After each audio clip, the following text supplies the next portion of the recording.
Saan nadali? Sa labahan ni Lola. Ah. So nga ano. Mga kaysa, no, hito po. Kami po talaga ay mamimingwit. Doon sa may manggahan. Sa Ilaya po. At ako po ay tatanim ng kamuti. Ay aral po dalawang aray. Mamimingwit. Tao to eh. Gagayak na. Ngayon po ay mga kaysa ni ano. Linab po ang tubig. Kaya po mamimingwit po muna. Doon sa Ilaya po. Sa kamutihan. Laglag diyan mo nang. Ha? Kinasalubong na sa akin. Gutom na ba? Ay, kabibigay ko lang sa iyo ay. Yung mga kaisan, ito po inapulot natin dati oh. Gumanda na po siya. Neng, uy, gusto ko daw na lang makilala mo, Ning. Ha? Oo. Ito po ay ano, para po itong aso. Yan po ay na ano din po ito. Nasunod po. Pag po ako'y papunta sa palayan, kaya lang ay inaaboy ko na siya pabalik. Ito pinasama.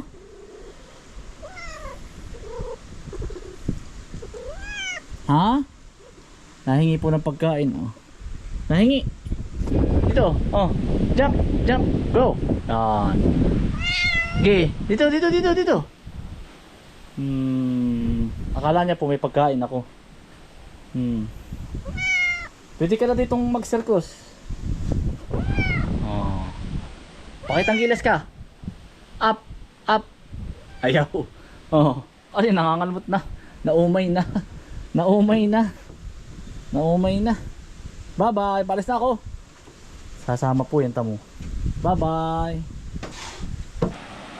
Totoy, may huli na. Ipag-aano ko kayo ito pagtatangad ko kayo doon sa Ilaya. Yan mga kaisang, pag po ganyan labo, labas po ang isda.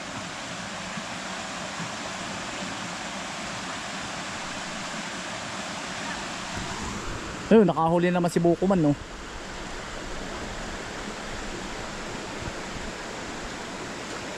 Pero pag malinaw po ang tubig, nakakahuli pero madalang. Eh ganito po, yan oh. Yan. Galing manghuli ni Bukuman. Tanaw to eh. Insan, bakit kaya namamatay yung aking mga nangka? Ganito po yan. Naluluoy daw po at maliliit pa. Nakita ko sa comment. Ito, mga kainsan, sadya itong maluluoy. Dahil yan po ay lalaki. Siya po yung magpo-pollinate. Para ito'y babae po ito ay itong malalaki. Yan yung magsisilbing magpo-pollinate sa ganito. Yung sa mga tusok-tusok na yan. Kagaya po nito, ito babae. Yung ganito po may buso, ito. Ayan, babae po yan. Ito, lalaki. Ito, malalaglag po yan. Yan yung magpupulinit naman dito, itong kapartner niya dito. Kagaya po nito, ari, dalawang babae. Ito po ang pollinator nito, itong lalaki. Malalaglag po yan. Ayan. Kahit po sa papaya, pag napansin po nyo sa papaya na mayroong lalaki, huwag yung tatanggalin yung papayang lalaki. Huwag, di ba ang ginagawa natin tinatagpas? Huwag. Yun siyang magpo-pollinate doon sa mga babae naman. Kailangan yun. Sa tao nga po kailangan ng lalaki din ay. Oo edi sa halaman din. Abay kayo naman Ano mga kainsan? Yan mga kainsan, ari po yung inubra namin kahapon. I-update ko lang kayo. Yari na. Yan po. Yan. Uulitin ko po. Yan po ay tatamnan po ng kamuti muna para po lalong yumabo. Tapos po by November yan po ay ampalaya mga kainsan. Ang tagal ng preparation ano. Kumbaga inihahanda ko lang po pero kamuti po muna yan. Pag po sadyang mataba na ang lupa, saka po ya ang palaya. Pero yan po ilalagyan ko na rin ng kawayan, mga tusok. Utay-utay mga kainsan. Kumbaga po ito, alam mo ito'y medyo ano pa ang lupa, sariwa pa. Kumbaga po ba'y ibig kong sabihin ay galing pa sa pagkapalayan. Pero yan po yayabo pa. Mayabo na naman siya. Kaya lang, pero batol na batol po yan sa maganda po ito ay sa anong pangalan nito? Maganda yan ay sa ano? Sa kamuti. Batol na batol po dito. Yan.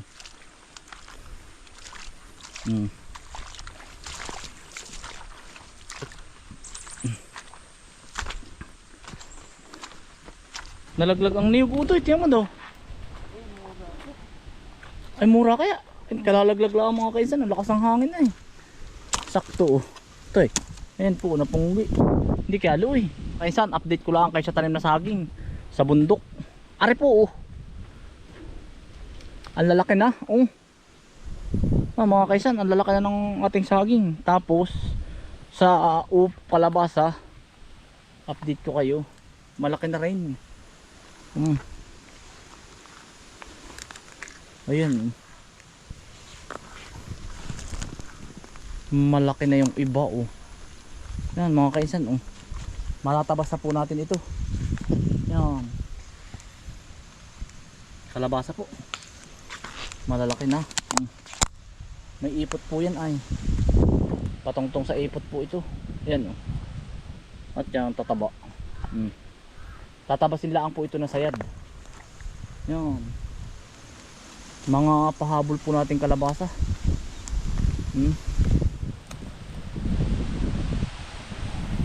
Ayan, ang gaganda na po pala. Pati po mga saging buhay na oh. Yan, mga kaisa tamo. Ito po yung nasa ano. Yung tinanim po ba natin nasa 800 puno? Tanda po ninyo, ayan oh.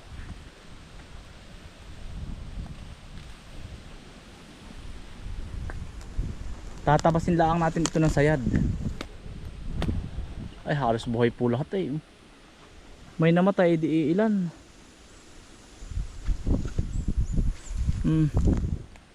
Napagkalaki ng kalabasa oh. Ayan mga kaisan oh. Maganda. Papatabas lang natin. Yeah. Ito na po yung mga saging oh. Malaki na oh. Ayun pa oh, gaganda. Ito pa mga kainsan oh. Lakatan. Utoy ka lang. Kaya mo tawirin. Ito mo utoy. Tara buko man, kaya mo utoy. Utoy lang ha. Mga kaisan. Ito po ay linab.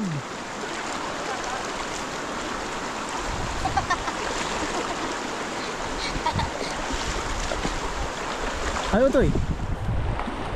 Linab ang tubig. Labas po ang palos.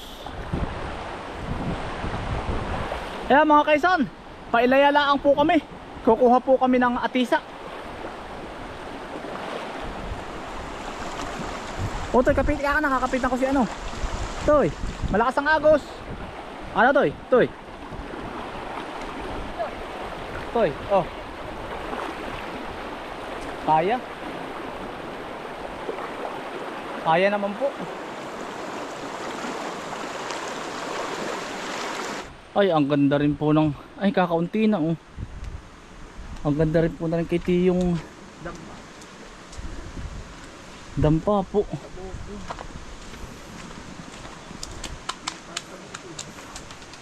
Kakaunti na.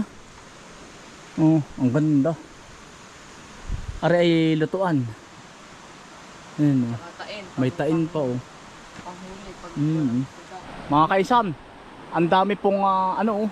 Bulaklak po ng ano ng kawayan. Taas. Nasa dulo po tayo ng bangin ay ayan oh.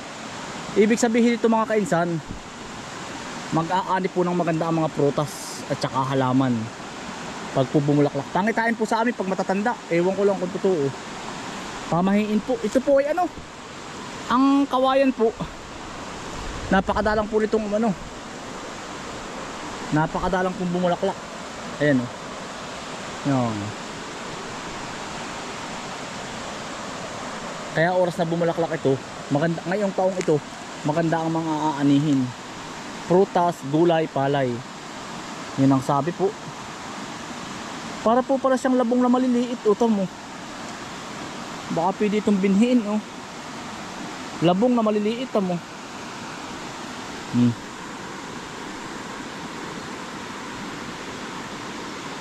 Galing po sa bundok. Laki. Galing po din sa tubig. Sa ano, sa tibig na malaki.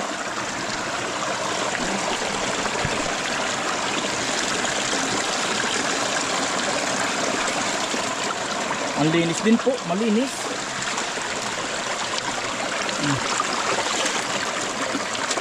Galing po sa ilalim.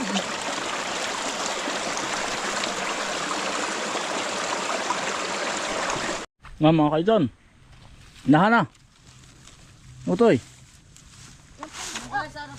Are. Para matakan ng laglag are eh.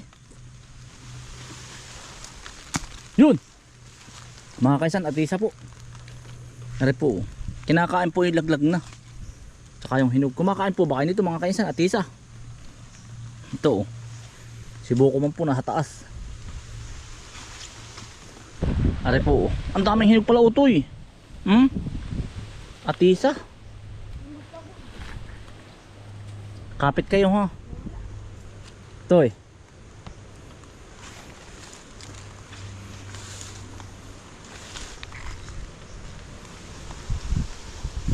Masustansya din po ito. Aba.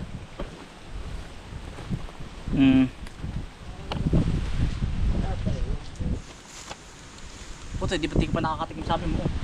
Tingin ito yun. Oh. Magustuhan kaya ng bata ngayon ito. Oh. Tingnan mo. Magustuhan po kaya ng bata. Tingnan mo na kung kilala pa ng talo. Bata hindi na. Ito yun, nakatingin pa naman hindi pa. Ni.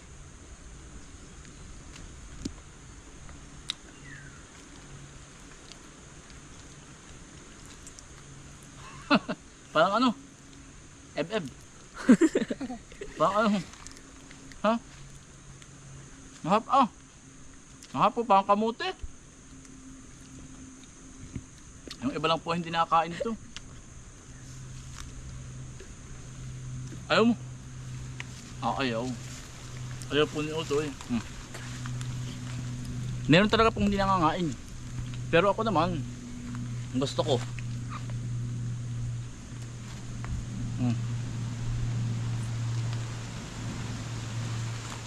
Pero, ngipin ko. Maham. Ay ka lang tatawa. Ayaw pa.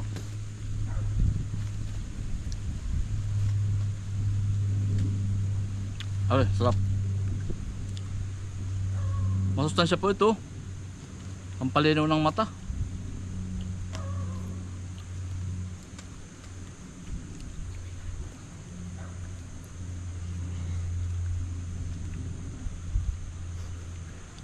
Overripe na rin. Overripe na.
kainsan. Ito pong ganito ay ano, ilalagay nyo na lang po sa bigas.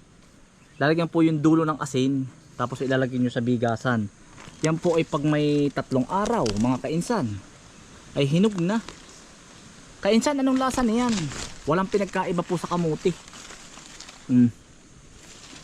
Kamote. Warki madalang na ang may tanim ng ganito. Mga sinaunang ano po, sinaunang prutas. Ayan po, dami po.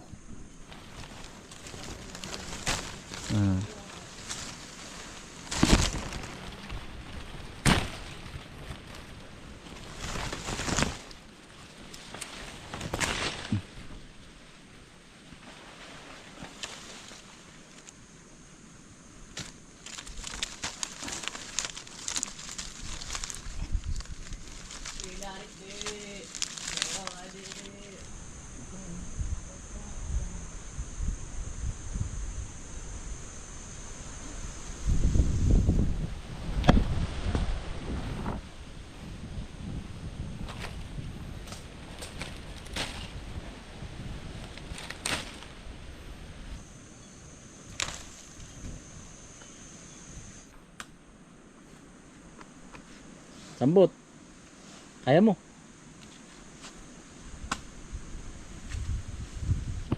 Oh, baka malambog ha. Toy. Hindi na gusto ni Uti ano, Toy.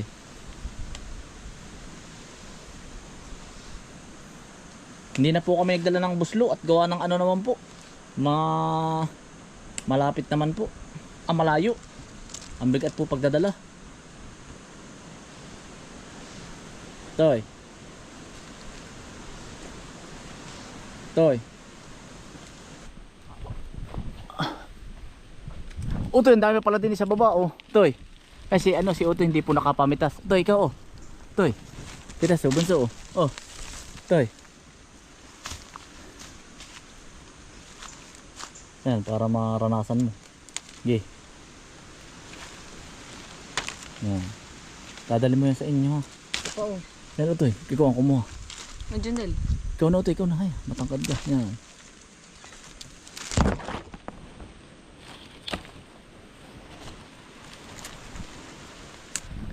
Yan mga kainsan, ang nakuha namin.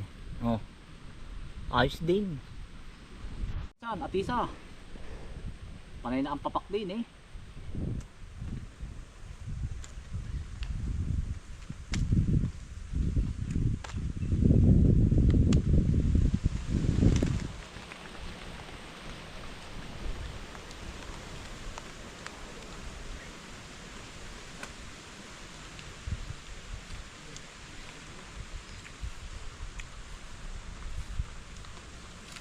May ako po eh.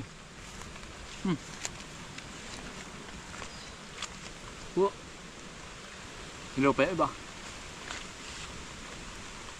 Buto.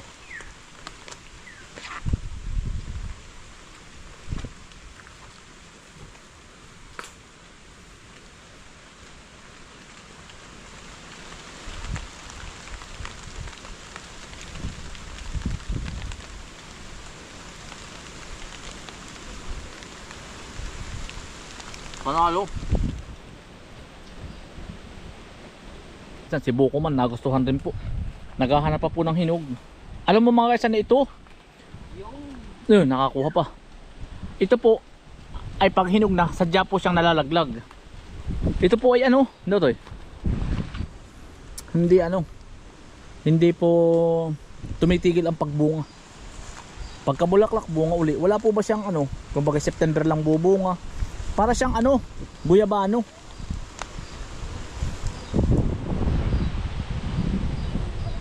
Ngayon mga kainsan, magdadala ako ng pananim. Ito mga pananim oh. Ito eh. Ito. Aba, pagkaganit.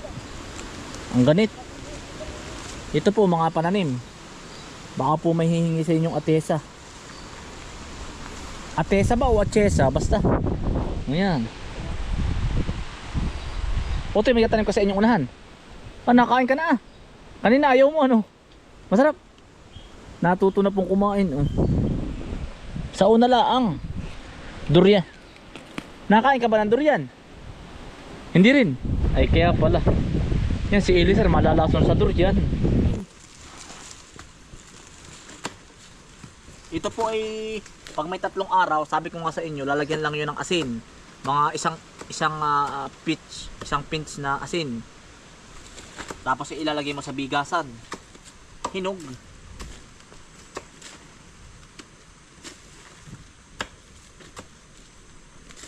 Ipapalang ko rin po ang buto. Hindi pag nagustuhan po ninyo ay ayos din po ah. Gawa ng ito pong mga prutas na ito, pawala na po itong mga kainsan. Wala na nagtatanim at oh, yan. Yeah. Ano to ano yung ano? Lukman. Hingi daw. Naipa ko sa lipan mo. Matamis. Yung kalahati. Ito yun. Kay Jundil. Matamis. Hindi ka sumat ang ating tiyan. Lukman ho.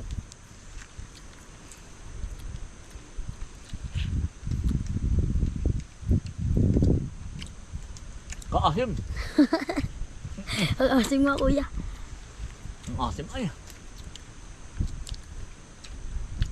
Hindi na bilid ng araw yan ay. Matagal na ulan.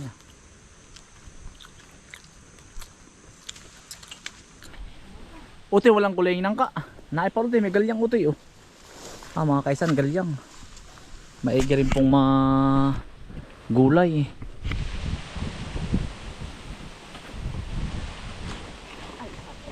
Gusto ba ninyo utoy? Ikaw gusto mo? Dalhin mo sa inyo. Gusto po ng tatay yan. Ay sa inyo na rin. Ihahanap pa natin sa daan kay Tius to. Mahilig ba tatay mo na rin? Doon may dadagdagan natin mamaya. Mga kaisan, diretso po pagbibisita din ang niyugan din eh. Yan ang ganda na po oh. Na palaspas na rin. Ito po ay itinanim po ito nung ako'y dumating. Yan. Yan ang gara na ng mga niyog. Tabasin uli. Ayan po oh. Gara. Namamalaspas na. Ang niyog ay anong bilis. Lilimang taon. Ay, ari pag may 2 taon pa. 1 taon, bubunga na ito. Tabasin na pala uli ito. Tabasin na po uli. Sayo ito, lakad tayo. Amin pong bibisitahin laang ari. Narito na din laang po kami ay. Ano ito eh?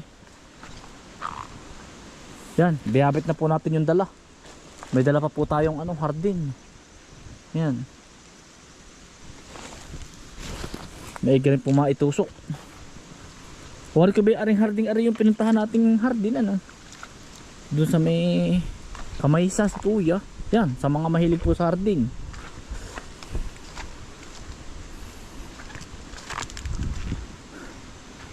Wala naman nagtatali di sa kabaak na rin to eh. Hindi naman po pinagtatalian na oh. Ano pong binisita at baka pumamay pinagtatalian ng kabayo or kalabaw ay nasasayang po ang niyog. Kaya ngayon po linggo, every Sunday po nakakapagbisita. Minsan po si Utol Ace, minsan ay si Kambal. Diretso bisita na din eh. Chinecheck laang po. Ganda na rin utoy oh. Dulitan, yan, ang dulitan.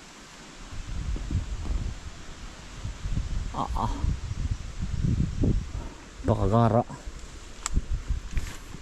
Oto yung niyog diyan, wala naman nagtatali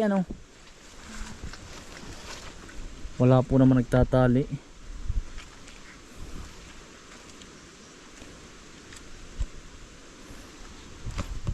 Ayos naman po. Mga kaisan, maraming salamat po sa inyong pagsama. At ingat po lagi. Stay humble and God bless. Peace. Bye. Salamat po.